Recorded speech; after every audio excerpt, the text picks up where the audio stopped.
ಶ್ರೋತೃಗಳಿಗೆ ನಮಸ್ಕಾರ. ನಾನು ರಾಮಾನುಜದಾಸ.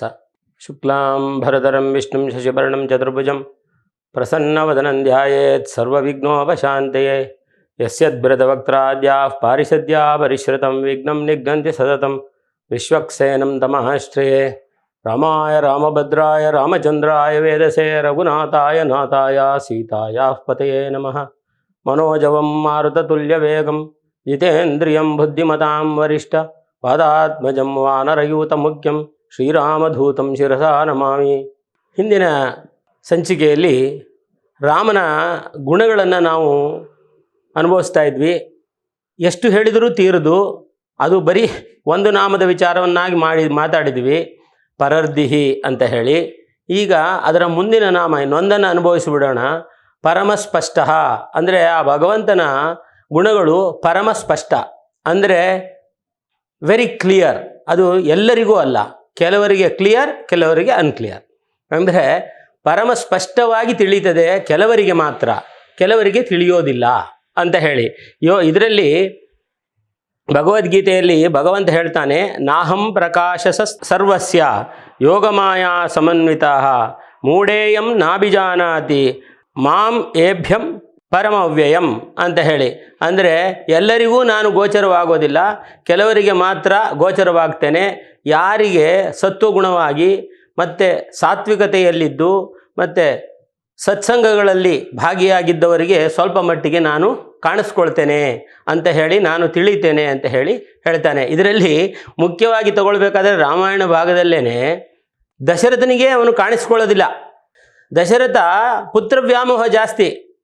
ಅವನನ್ನು ಕಳಿಸಿಕೊಟ್ಟು, ಕಾಡಿಗೆ ಕಳಿಸಿಕೊಟ್ಟು, ಈ ತುಳಸಿ ರಾಮಾಯಣದಲ್ಲಿ ಚೆನ್ನಾಗಿ ಹೇಳ್ತಾರೆ, ರಾಮ ರಾಮ ಕಹೆ ರಾಮ ರಾಮ ಕಹೆ ರಾಮ ರಾಮ ಕಹೆ ರಾಮ್.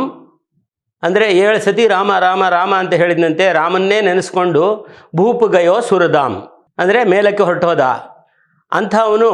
ಆ ದಶರಥ ಕೂಡ ಒಂದು ಸಮಯದಲ್ಲಿ ರಾವಣನ ಸಂಹಾರ ಮಾಡಿದಾಗ ದೇವಾನುದೇವತೆಗಳೆಲ್ಲ ಮೇಲಿಂದ ಆಶೀರ್ವಾದ ಮಾಡ್ತಾರಂತೆ, ಹೂ ಮಳೆಗರೆಯುತ್ತಾರಂತೆ. ಅಲ್ಲಿಂದ ದಶರಥ ನೋಡ್ತಾನೆ. ದಶರಥ ನೋಡಿ ಆಶ್ಚರ್ಯಪಡ್ತಾನೆ, ಅಯ್ಯೋ ರಾಮ, ನೀನು ಪರಮಾತ್ಮ. ರಾಮ ಅನ್ನೋ ವಿಚಾರನೇ ನನಗೆ ಗೊತ್ತಾಗ್ಲಿಲ್ವಲ್ಲಪ್ಪ.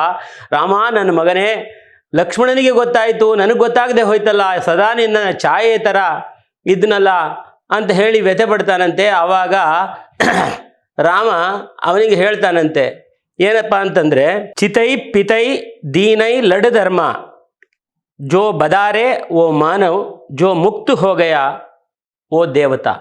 ಅಂದರೆ ನೀನೆಂಥ ಅಪ್ಪ, ನಾನೆಂಥ ಮಗ, ನೀನು ಸತ್ತಾಯಿತು, ಇನ್ನೂ ಅಂಟ್ಕೊಂಡಿದ್ದೀಯಲ್ಲ. ಈ ಜೀವ ಮೃತ್ಯು ವಿಚಾರಗಳಾಗಿ ಕಾಮಕ್ರೋಧಗಳಿಗೆ ಮತ್ತು ಬಂಧನಗಳಿಗೆ ಯಾರು ಅಂಟುಕೊಂಡಿರ್ತಾರೋ ಅವರು ಸಾಯ್ತಾರೆ. ಮನುಷ್ಯ ಜೀವನದಲ್ಲಿ ಸತ್ತವರು ಇದನ್ನು ಆಸೆಗಳನ್ನು ಹಿಂದೆ ಇಟ್ಟವರು ಮತ್ತೆ ಮನುಷ್ಯರಾಗಿಯೇ ಹುಟ್ಟುತ್ತಾರೆ ಅಥವಾ ಇನ್ನು ಯಾವುದಾದ್ರೂ ಯೋನಿಯಲ್ಲಿ ಹುಟ್ಟುತ್ತಾರೆ. ಆದರೆ ಯಾರು ಮುಕ್ತರಾಗಿ ಹೋಗ್ತಾರೆ, ಮುಕ್ತಿಗೊಳ್ತಾರೆ ಅಂಥವರು ದೇವತೆಗಳ ಗುಂಪನ್ನು ಸೇರ್ತಾರೆ ಅಂತ ಹೇಳಿ ರಾಮ ಇಂಥ ಮಗನ ಎಲ್ಲರಿಗೂ ಹುಟ್ಟಬೇಕು. ಪ್ರಪಂಚದಲ್ಲಿ ಪರಮಾತ್ಮ ಕರುಣಿಸಬೇಕು ಇಂಥ ಮಕ್ಕಳನ್ನು. ಅಪ್ಪನ ರೀತಿಯನ್ನು ಕೂಡ ಅವನು ತಾನು ಮಾನವ ರೀತಿಯಲ್ಲಿ ಬದುಕಿದಂತಹ ಭಗವಂತನಾದ್ದರಿಂದ ಅವನಿಗೆ ಎಲ್ಲ ವಿಚಾರವೂ ಗೊತ್ತು. ಈ ವ್ಯಾಮೋಹ ಇಟ್ಕೊಂಡು ಯಾಕಿದೆಯಾ ದಶರಥ ಅನ್ನೋ ರೀತಿಯಲ್ಲಿ ಅವನಿಗೆ ಉತ್ತರವನ್ನು ಕೊಡ್ತಾನೆ. ದಶರಥನಿಗೆ ಗೊತ್ತಾಗಲಿಲ್ಲ, ಆದರೆ ಸುಮಿತ್ರೆಗೆ ಗೊತ್ತಾಯಿತು, ಲಕ್ಷ್ಮಣನಿಗೆ ಗೊತ್ತಾಯಿತು. ಲಕ್ಷ್ಮಣ ಶೇಷಾವತಾರಿ, ತಾನು ಮಲಗಿದ್ದಾಗ ತಾನು ಅಳುತ್ತಾನೆ. ಅಣ್ಣನ ಪಕ್ಕದಲ್ಲಿ ಮಲಗಿಸುವವರೆಗೂ ಅವನಿಗೆ ನಿದ್ದೆನೇ ಬರೋದಿಲ್ಲ. ಅಂತಹ ಲಕ್ಷ್ಮಣ, ಅವನಿಗೆ ಸ್ಪಷ್ಟವಾಗಿ ಇವನು ರಾಮ, ಭಗವಂತ, ಶ್ರೀಮನ್ನಾರಾಯಣ ಅಂತ ಗೊತ್ತಿತ್ತು. ಆದರೆ ಈ ದಶರಥನಿಗೆ ಅದರ ಅನುಭವವಿರಲಿಲ್ಲ. ಇನ್ನು ಮಾರೀಚನಿಗೆ, ಈ ಮಾರೀಚ ಸುಬಾಹುವನ್ನು ವಿಶ್ವಾಮಿತ್ರರ ಯಜ್ಞದ ಸಮಯದಲ್ಲಿ ಬಂದಾಗ ಏಕಕಾಲದಲ್ಲಿ 2 ಬಾಣಗಳನ್ನು ಪ್ರಯೋಗ ಮಾಡ್ತಾನೆ ರಾಮ. ಆ 2 ಬಾಣಗಳಲ್ಲಿ ಒಂದರಲ್ಲಿ ಸುಬಾಹು ಸತ್ತು ಹೋಗ್ತಾನೆ. ಮಾರೀಚನಿಗೆ ನೋಡಿ, ಭಗವಂತ ನಾನಿದ್ದೀನಿ ಅನ್ನೋದಕ್ಕೆ ಮುಂದಕ್ಕೆ ಇವನು ಕೆಲಸಕ್ಕೆ ಬರ್ತಾನೆ ಅನ್ನೋದು ಗೊತ್ತಿತ್ತು ಅವನಿಗೆ. ಮಾರೀಚು ಒಂದು ಶೀತಜ್ವರದ ಬಾಣವನ್ನು ಬಿಡ್ತಾನೆ. ಅದು ಅವನನ್ನು ಗಾಳಿಯಲ್ಲಿ ಎಳ್ಕೊಂಡು ಹೋಗಿ ದೂರ ಎಲ್ಲೋ ಸಮುದ್ರದ ತೀರದಲ್ಲಿ ಬಿಸಾಕತ್ತೆ ಅವನನ್ನು. ಅಂದರೆ ಆ ಕಾಡಿನಿಂದ ಬಹಳ ದೂರದಲ್ಲಿ ಕರ್ಕೊಂಡು ಹೋಗಿ ಬಿಸಾಕುತ್ತೆ. ಆ ಮಾರೀಚನನ್ನು ನೀನು ಮಾಯಾ ಜಿಂಕೆಯ ರೂಪದಲ್ಲಿ ಬರಬೇಕು, ಸೀತೆಯನ್ನು ಅಪಹರಣ ಮಾಡಬೇಕು ನಾನು ಅಂತ ಹೇಳಿ ರಾವಣ ಮಾರೀಚನನ್ನು ಕೇಳಿದಾಗ ಅವನು ಹೇಳ್ತಾನಂತೆ, ಅಯ್ಯೋ ಅವನು ಸವಾಸ ಬೇಡಪ್ಪ, ರಾಮನನ್ನು ನಾನು ಕಂಡಿದ್ದೀನಿ. ರಕಾರಾದೀನಿ ನಾಮಾನಿ ರತ್ನಾನಿ ರಥಾನಿ ಚ. ರಕಾರದಿಂದ ಶುರುವಾಗುವಂತಹ ಪದಗಳನ್ನು ಕಂಡ್ರೆ ನನಗೆ ಭಯ. ಅದು ರತ್ನ ಅಂತಾಗಲಿ ರಥ ಅಂತಾಗಲಿ ರಾಮ ಅಂತ ಎಲ್ಲಿ ಮುಗಿಯುತ್ತೋ ಅನ್ನೋ ರೀತಿಯಲ್ಲಿ ನನಗೆ ಭಯವನ್ನು ಹುಟ್ಟಿಸಿದ್ದಾನೆ ಅವನು. ಅವನನ್ನು ನಾನು ಬಲ್ಲೆ, ಅವನ ಸಹವಾಸ ಬೇಡ, ಅಂದರೆ ಅವನು ಪರಮಾತ್ಮ ಅನ್ನೋ ರೀತಿಯಲ್ಲಿ ಅವನು ಹೇಳ್ತಾನೆ. ಅವನಿಗೂ ಕೂಡ ಅದು ತಿಳಿದಿತ್ತು. ಇನ್ನು ಶಬರಿಗೆ ಗೊತ್ತಿತ್ತು. ಶಬರಿ ತನ್ನ ಗುರು ಮೋಕ್ಷಕ್ಕೆ ಹೋದಾಗ ನನ್ನನ್ನು ಕರ್ಕೊಂಡು ಹೋಗು ಅಂತ ಕೇಳ್ತಾಳೆ. ಆದರೂ ಕೂಡ ರಾಮ ಈ ದಾರಿಯಲ್ಲಿ ರಾಮ ಬರ್ತಾನೆ, ಅವನಿಗೆ ಉಪಚರಿಸಿ ಅನಂತರ ನೀನು ನನ್ನನ್ನು ಬಂದು ಸೇರು ಅಂತ ಹೇಳ್ತಾಳೆ. ಅವಳು ಕೂಡ ರಾಮನನ್ನು ಅದೇ ರೀತಿ ಸೇವಿಸ್ತಾಳೆ. ಅವಳಿಗೂ ಕೂಡ ಗೊತ್ತಿತ್ತು ಇವನು ಭಗವಂತ ಅಂತ ರೀತಿಯಲ್ಲಿ. ಕೆಲವರಿಗೆ ಮಾತ್ರ ಗೋಚರವಾಗ್ತಾನೆ, ಕೆಲವರಿಗೆ ಗೋಚರವಾಗೋದಿಲ್ಲ. ಇನ್ನೂ ವಿಶೇಷವಾಗಿ ಅಕಂಪನ ಅಂತ ಹೇಳಿ ಇವನು ರಾವಣನ ಶಿಷ್ಯ ಒಬ್ಬ ಇರ್ತಾನೆ. ತ್ರಿಶಿರರು ಇವರನ್ನೆಲ್ಲ ಸಂಹಾರ ಮಾಡಬೇಕಾದ್ರೆ ಸಂಹಾರ ಮಾಡಿದ್ದನ್ನು ನೋಡ್ತಾನೆ. ಎಲ್ಲಿಂದಾನೋ ಓಡಿ ಓಡಿ ಓಡಿ ಓಡಿ ಓಡಿ ಬರ್ತಾನೆ ಅವನು. ಓಡಿ ಬಂದು ರಾವಣನಿಗೆ ಹೇಳ್ತಾನಂತೆ, ಒಬ್ಬರೂ ಬದುಕಿಲ್ಲ, ಎಲ್ಲರೂ ಹತರಾಗಿ ಹೋದರೂ ಒಬ್ಬರೂ ಬದುಕಲಿಲ್ಲ, ಹೇಗಪ್ಪ ಬಂದೆ ನೀನು ಬಂದಿದೆಯಲ್ಲ, ಹೇಗೆ ಬಂದಿದೆಯೋ, ಒಬ್ಬರು ಬದುಕಲಿಲ್ಲ ಅಂತ ಹೇಳ್ತೀಯಲ್ಲ ಅಂತ ಕೇಳಿದರೆ ಅವನು ಹೇಳ್ತಾನೆ, ಕದಂಚಿತ್ ಇಹಮಾಗತಃ, ಯಾವುದೋ ರೀತಿಯಲ್ಲಿ ಬಂದಿದ್ದೀನಿ ಇಲ್ಲಿ ನಾನು, ಆದರೆ ಒಬ್ಬರೂ ಅಲ್ಲಿ ಬದುಕಿಲ್ಲ. ಜನಸ್ಥಾನಂ ಹತಸ್ಥಾನಂ, ಜನಸ್ಥಾನವೆಲ್ಲ ಹತಸ್ಥಾನವಾಗಿದೆ, ಪ್ರತಿಯೊಬ್ಬರೂ ಸತ್ತೋಗಿದ್ದಾರೆ ಅಂತ ಹೇಳಿದಾಗ ನಾನು ಹೇಗೋ ಬಂದೆ ಅಂದರೆ ವ್ಯಾಖ್ಯಾನಕಾರರು ಅದನ್ನು ಬಿಡಿಸಿ ಹೇಳ್ತಾರೆ. ಹೇಗೆ ಬಂದ ಅಂದರೆ ತಾನು ಶತ್ರುವನ್ನು ಕೊಲ್ಲಬೇಕಾದ್ರೆ ಒಂದು ನಿಬಂಧನೆ ಇಟ್ಕೊಂಡಿರ್ತಾನೆ. ಏನು ಅಂದರೆ ಹೆಂಗಸರನ್ನ ಕೊಲ್ಲೋದಿಲ್ಲ, ಅಥವಾ ಹೆಣ್ಣು ವೇಷವನ್ನು ಹಾಕಿದವ್ರನ್ನ ಕೊಲ್ಲೋದಿಲ್ಲ, ಈ ರೀತಿ ಹೇಳಿರ್ತಾನೆ. ಇವನು ಕೂಡ ತಾನು ಸೀರೆ ಉಟ್ಕೊಂಡು ಓಡಿ ಬಂದ ಅಂತ. ಆ ಅರ್ಥದಲ್ಲಿ ಕದಂಚಿದ ಇಹಮಾಗತ, ನಾನು ಹೇಗೋ ಹೀಗೆ ಬಂದೆ ಅಂತ ಹೇಳಿ. ಆಯುಧಂ ಕಿಂಚ ರಾಮಸ್ಯ, ರಾಮನ ಆಯುಧ ಯಾವುದು ಅಂತ ಕೇಳಿದರೆ ಅವನು ಹೇಳ್ತಾನಂತೆ, ನನಗೆ ಅದ್ರ ಬಗ್ಗೆ ಏನೂ ಪರಿಚಯವಿಲ್ಲ, ಆದರೆ ಅರ್ಧಾಧಿಕ ಮುಹೂರ್ತೇನ, ಅರ್ಧದಕ್ಕಿಂತ ಹೆಚ್ಚು ಮುಹೂರ್ತವಿಲ್ಲ, ಅರ್ಧದಕ್ಕಿಂತ ಸ್ವಲ್ಪ ಹೆಚ್ಚು ಮುಹೂರ್ತ, ಸುಮಾರು ಅರ್ಧ ಗಂಟೆ ಮುಕ್ಕಾಲು ಗಂಟೆ ಸಮಯದಲ್ಲಿ 14,000 ಜನಗಳು ಹತರಾದರು ಅಂತ ಹೇಳ್ತಾಳಂತೆ. ಹೀಗೆ ಅಂತಹ ಮನುಷ್ಯ ಏನು ಹೇಳ್ತಾನೆ, ಮತ್ತೆ ಅಸೋ ರಾಮಸ್ತು ಮಜ್ಜನ್ನಿ ಮೇಧಿನೀಂ ಅಭ್ಯುದ್ಧರೇತ್, ಆ ಅಕಂಪನಿಗೆ ಇವನು ಸಾಮಾನ್ಯ ಮನುಷ್ಯನಲ್ಲ ಅನ್ನುವಂತಹ ಭಾವನೆ ಇದೆ. ಅಂದರೆ ಇಂಥ ದೃಷ್ಟ ರಾವಣನ ಕೆಳಗಡೆಯಲ್ಲಿ ಇದ್ದಂಥ ಮನುಷ್ಯನಿಗೂ ಕೂಡ ಗೋಚರವಾಗಿದ್ದಾನೆ. ಅವನಿಗೆ ಬುದ್ಧಿವಾದ ಹೇಳೋದಕ್ಕೆ, ರಾವಣನಿಗೆ ಅದರ ತಿಳುವಳಿಕೆ ಇಲ್ಲ. ಅವನು ಹೇಳ್ತಾನಂತೆ, ಅಸೋರಾಮಸ್ತು ಮಜ್ಜಂತಿ ಮೇಧಿನೀಂ ಅಭ್ಯುದ್ಧರೇತ್, ಬೇಕಾದರೆ ಮುಳುಗಿದ ಭೂಮಿಯನ್ನು ಕೂಡ ಎತ್ತಬಲ್ಲ, ಅಂದರೆ ವರಹಾವತಾರವನ್ನು ಹೇಳ್ತಾ ಇದ್ದಾನೆ ಇವನು ಸಾಕ್ಷಾತ್ ಪರಮಾತ್ಮ ಅಂತ ಹೇಳಿ.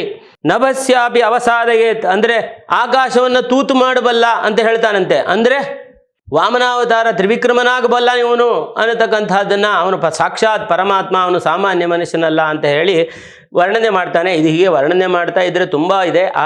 ಈ ರಾಮನ ಆ ಗುಣಗಳು ಏನು ಹೇಳಿದೆ, ಪರರ್ದಿಪ್ ಪರಮನ್ ಸ್ಪಷ್ಟ ಪುಷ್ಟ ಸ್ಪುಷ್ಟ ಸುಭೇಕ್ಷಿಣ ರಾಮೋ ವಿರಾಮೋ ವಿರಜೋ ಮಾರ್ಗೋ ನೇಯೋ ನಯೋ ಎಲ್ಲದಕ್ಕೂ ಇದೇ ರೀತಿಯಲ್ಲಿ ಪ್ರತಿಯೊಂದಕ್ಕೂ ಉದಾಹರಣೆಗಳನ್ನು ಕೊಡ್ಬೋದು ರಾಮನ ಕಲ್ಯಾಣ ಗುಣಗಳಲ್ಲಿ.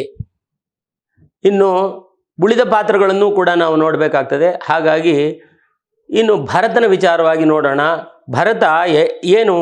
ಭರತನ ಗುಣಾಧಿಪತಿ, ಯಾಕೆಂದರೆ ಹೆಚ್ಚು ರಾಮ ಮತ್ತು ಲಕ್ಷ್ಮಣರನ್ನೇ ರಾಮಾಯಣದಲ್ಲಿ ವರ್ಣನೆ ಮಾಡಿದೆ. ಆದ್ದರಿಂದ ಭರತನ ವಿಚಾರವಾಗಿ ಕಮ್ಮಿ ಹೇಳಿದೆ. ಆದರೂ ಕೂಡ ನಾವೆಲ್ಲರೂ ಕೂಡ ಅವನನ್ನು ಭರತನ ವಿಚಾರವಾಗಿ ತಿಳ್ಕೊಳ್ಬೇಕು. ಸಾಮಾನ್ಯವಾಗಿ ರಾಮನ ತಮ್ಮ ಅಂದರೆ ರಾಮ ಲಕ್ಷ್ಮಣ ಭರತ ಶತ್ರುಘ್ನ ಹೇಳ್ತೀವಲ್ವ, ಆದರೆ ತುಮುವಹಿ ಭರತ್ ವಹಿ ಭಾಯಿ, ಅಂದರೆ ಹನುಮಾನ್ ಚಾಲೀಸದಲ್ಲಿ ಹೇಳ್ತಾನೆ, ತುಮುವಹಿ ಪ್ರಿಯಹಿ ಭರತ್ ಸಮಭಾಯಿ, ಭರತನಿಗೆ ಸಮನಾದಂತಹ ಅಣ್ಣ ತಮ್ಮ ಅಥವಾ ಸೋದರ ಅಂತ ಹೇಳಿ ವರ್ಣನೆ ಮಾಡ್ತಾರೆ ಹೊರತು ಲಕ್ಷ್ಮಣನಂತಹ ತಮ್ಮ ಅಂತ ಯಾರೂ ಕೂಡ ವರ್ಣನೆ ಮಾಡೋದಿಲ್ಲ. ರಾಮನೂ ಕೂಡ ಭರತನನ್ನೇ ಹೇಳಿ ವರ್ಣನೆ ಮಾಡ್ತಾನೆ. ಇನ್ನು ಭರತನ ಗುಣ ಯಾವ ಥರದ್ದಪ್ಪ ಅಂತ ಹೇಳಿದ್ರೆ, ರಾಮನಿಗೆ ವನವಾಸವಾಯಿತು 14 ವರ್ಷ, ಆದರೆ ಶಿಕ್ಷೆಯೇ ಇಲ್ಲದೆ ಶಿಕ್ಷೆಯನ್ನು ಅನುಭವಿಸಿದವನು ಭರತ.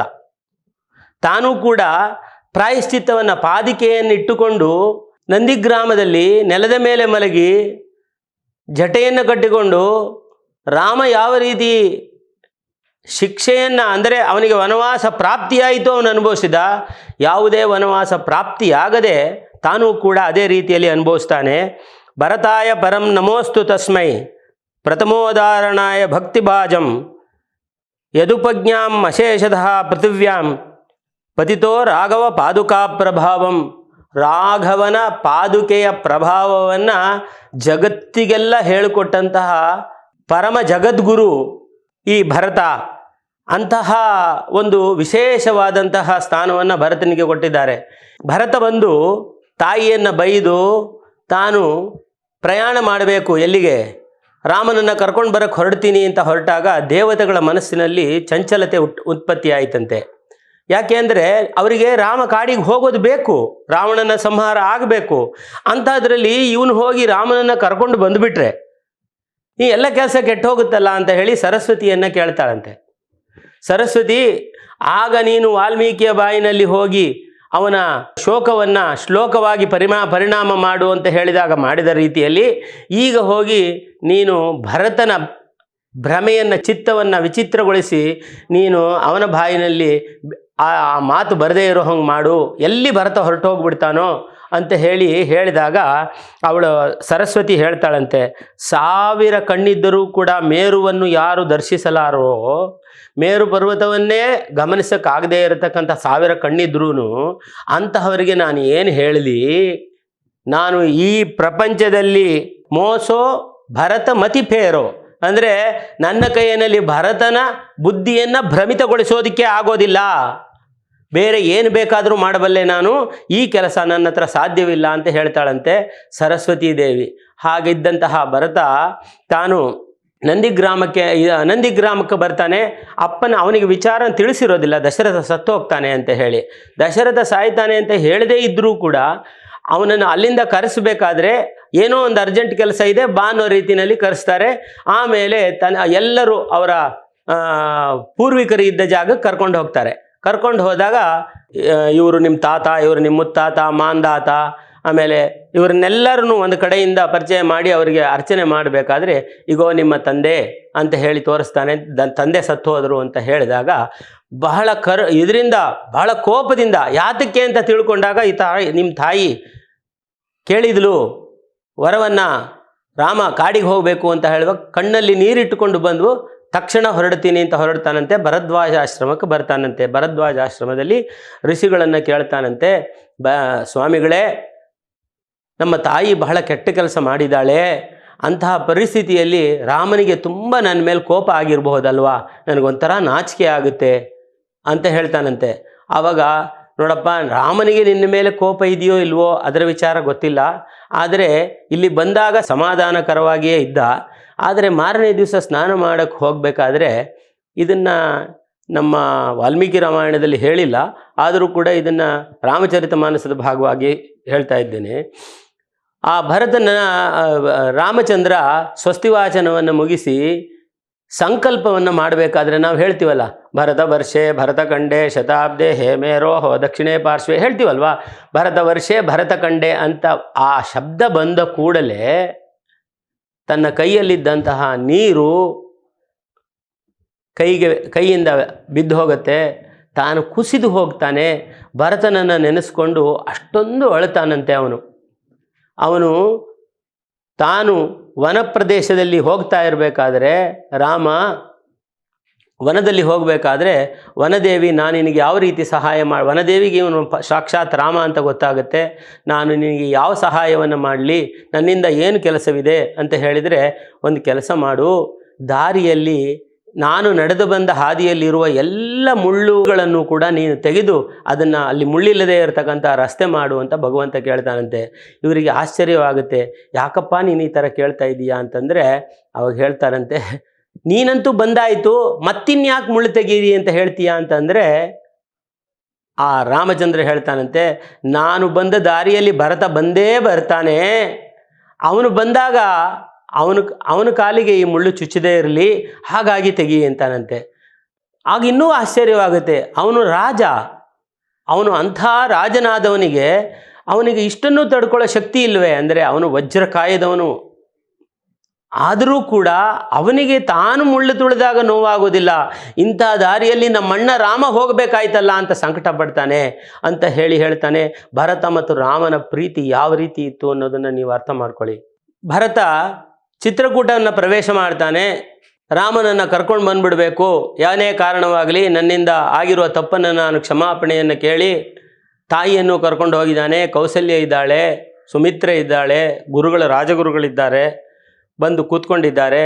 ತಂದೆ ತೀರು ಹೋಗಿದ್ದ ವಿಚಾರವನ್ನು ತಿಳಿದು ರಾಮ ದಶರಥನಿಗೆ ತರ್ಪಣವನ್ನು ಬಿಟ್ಟು ಬರ್ತೀನಿ ಅಂತ ಹೇಳಿ ಹೋಗಿ ತರ್ಪಣವನ್ನು ಬಿಟ್ಟು ತಾನು ಸ್ನಾನ ಮಾಡಿ ಬಂದು ಬರ್ತಾನೆ. ಆವಾಗ ಚಂದ್ರನ ಇರತಕ್ಕಂತಹ ಸಮಯ, ಎಲ್ಲರೂ ಕೂತ್ಕೊಂಡಿದ್ದಾರೆ. ಬಂದು ಭರತನನ್ನು ಕೇಳ್ತಾನಂತೆ, ಏನಪ್ಪ ಭರತ, ನನ್ನಿಂದ ಏನು ಆಗಬೇಕಾಗಿದೆ ಅಂತ ಒಂದು ಮಾತು ಕೇಳ್ತಾನಂತೆ. ಅದಕ್ಕೆ ಭರತ ಹೇಳ್ತಾನಂತೆ, ಇನ್ನೇನು ಆಗಬೇಕಾಗಿದೆ ಭಗವಂತ, ರಾಮಚಂದ್ರ ನಮ್ಮಣ್ಣನೇ, ಪರಮಾತ್ಮ ಎಲ್ಲವೂ ನೀನೇ, ಆದರೂ ಕೂಡ ನನ್ನನ್ನು ಸೇರಿಸಿ ಅಯೋಧ್ಯೆ ನನ್ನನ್ನು ಸೇರಿಸಿ ಎಲ್ಲವೂ ನಿನ್ನದೇ ಆಗಿದ್ದರೂ ಕೂಡ ನೀನು ರಾಜ ಕಿರೀಟ ಇರಬೇಕಾದ ಜಾಗದಲ್ಲಿ ಜಟೆಯನ್ನು ಕಟ್ಟಿಕೊಂಡು ರಾಜ್ಯವನ್ನು ಆಳಬೇಕಾದವನು ಬಂದು ಕಾಡಿನಲ್ಲಿ ಬಂದು ಕೂತ್ಕೊಂಡಿದೆಯಾ? ರಾಣಿಯಾಗಿ ಇರಬೇಕಾದಂತಹ ನಮ್ಮತ್ತಿಗೆ ನಾರಸೀರೆಯನ್ನು ಉಟ್ಟುಕೊಂಡು ನಿನ್ನ ಜೊತೆಯಲ್ಲಿ ಇಲ್ಲಿದ್ದಾಳೆ. ಇಷ್ಟೆಲ್ಲ ಆಗೋಯ್ತು. ನಾನು ಮಾಡಿದ ಅಪಕಾರ, ನಾನು ಹುಟ್ಟಿದ ಅಪಕಾರವೇ ಇದು. ನನ್ನಿಂದಲೇ ಇಷ್ಟು ಅಪಕಾರವಾದ ಮೇಲೆ ಇನ್ನೂ ಕೂಡ ನಿನ್ನಿಂದ ಆಗಬೇಕಾದ್ದೇನಿದೆ ಅಂತ ನೀನು ಕೇಳ್ತೀಯಲ್ಲ ಅಂತ ಹೇಳ್ತಾನೆ. ಆವಾಗ ಅವನು ಸಮಾಧಾನಕರವಾಗಿ ಏನಿಲ್ಲ, ತಾನು ತಾಯಂದರಿಗೆ ನಮಸ್ಕಾರ ಮಾಡಬೇಕು ಅಂತ ಹೊರಡ್ತಾನೆ. ಜಾಣ ಅವನು ರಾಮನಿಗೆ ಪ್ರಪಂಚದಲ್ಲಿ ಯಾವ ರೀತಿ ಇರಬೇಕು ಅನ್ನೋದು ಚೆನ್ನಾಗಿ ಗೊತ್ತಿತ್ತು. ಭರತ ತಾಯಿಯನ್ನು ಮೊದಲೇ ನಿಷ್ಠೂರವಾಗಿ ಬೈದಿರ್ತಾನೆ. ಬಹಳ ಕುಗ್ಗಿ ಹೋಗಿರ್ತಾಳೆ ತಾಯಿ ಕೈಕೇಯಿ. ಎಲ್ಲವನ್ನು ತಿಳಿದಂಥ ರಾಮ ಭರತನಿಗೆ ಈಗ ಒಂದು ಲೋಕಮಂತ್ರವನ್ನು ಕೊಡ್ತಾನೆ. ಏನಪ್ಪ ಅಂತಂದರೆ, ಸಾಮಾನ್ಯವಾಗಿ ಹಿರಿಯರೆಲ್ಲರೂ ಇದ್ದರು. ಎಲ್ಲರೂ ಇದ್ದಾಗ ಮೊದಲು ಕೌಸಲ್ಯಗೆ ನಮಸ್ಕಾರ ಮಾಡಿ, ಆಮೇಲೆ ಸುಮಿತ್ರೆಗೆ ನಮಸ್ಕಾರ ಮಾಡಿ, ಚಿಕ್ಕ ತಾಯಿ ಅಲ್ವಾ ಕೈಕೇಯಿ ಚಿಕ್ಕ ತಾಯಿಗೆ ನಮಸ್ಕಾರ ಮಾಡ್ತಕ್ಕಂಥದ್ದು ಪದ್ಧತಿ. ಆಮೇಲೆ ಗುರು ಹಿರಿಯರಿಗೆ ನಮಸ್ಕಾರ ಮಾಡ್ತಕ್ಕಂಥದ್ದು.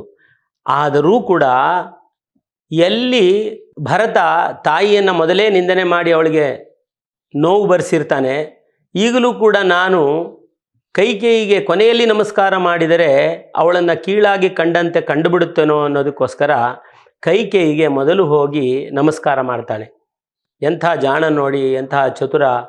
ಕೈಕೇಯಿಗೆ ನಮಸ್ಕಾರ ಮಾಡಿ ತಾನು ಸ್ವಸ್ತಿವಾಚನವನ್ನು ಮಾಡುವಾಗ ಕೈಕೇಯಿ ಅವನನ್ನು ತಬ್ಬಿಕೊಂಡು ಕೈಕೇಯಿ ಅವನಲ್ಲಿ ಒಂದನ್ನು ಬೇಡ್ತಾಳೆ. ಏನಪ್ಪ ಬೇಡ್ತಾಳೆ ಅಂತಂದರೆ, ಬಹಳ ಸುಂದರವಾಗಿದೆ. ಇದು ರಾಮಚರಿತ ಮಾನಸದಲ್ಲಿ ಇರತಕ್ಕಂತಹ ಪಂಕ್ತಿ. ಇದನ್ನು ಹೇಳಲೇಬೇಕಾದಂತಹ ಪರಿಸ್ಥಿತಿ ಇದೆ, ಅದ್ಭುತವಾಗಿದೆ. कहते आते तेस अभी सब नर देही माता न कुमाता पुत्र कुपुत्र ಬಲೇಹಿ. ಅವಳೇ ಹೇಳ್ಕೊತಾಳೆ, ನನ್ನ ಹೆಸರು ಇವಾಗ ಕೆಟ್ಟೋಗಿದೆ, ಎಲ್ಲರೂ ಹೇಳ್ಕೊಂಡು ಬರ್ತಾ ಇದ್ದಾರೆ. ಏನಂದ, ಎಲ್ಲ ನರಮನುಷ್ಯರು ಹೇಳ್ತಾರೆ, ಈ ತಾಯಿಯಾಗಿ ಉಳಿದಿಲ್ಲ, ಕುಮಾತೆಯಾಗಿದ್ದಾಳೆ, ಮಗನಾಗಿ ಉಳಿದಿಲ್ಲ, ಕುಪುತ್ರನಾಗಿ ಉಳಿದಿದ್ದಾನೆ.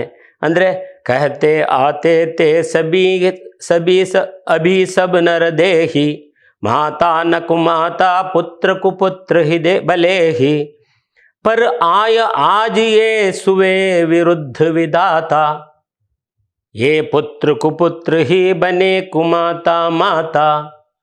ನಾನು ಕುಮಾತೆಯಾಗಿದ್ದರೂ ಪರವಾಗಿಲ್ಲ, ಈ ವಿಧಿ ನನ್ನ ಈ ಆಟವನ್ನು ಆಡಿದೆ, ಇದು ನಡೆದು ಹೋಗಿದೆ. ನನ್ನ ಪುತ್ರ ಕುಪುತ್ರನಾದರೂ ಪರವಾಗಿಲ್ಲ. युग युग तक चलते रहे कठोर कहानी युग युग तक चलती रहे कठोर कहानी. ಯುಗ ಯುಗಗಳವರೆಗೆ ಈ ಕಠೋರವಾದ ಕತೆ ನಡೀತಾನೇ ಇರುತ್ತೆ.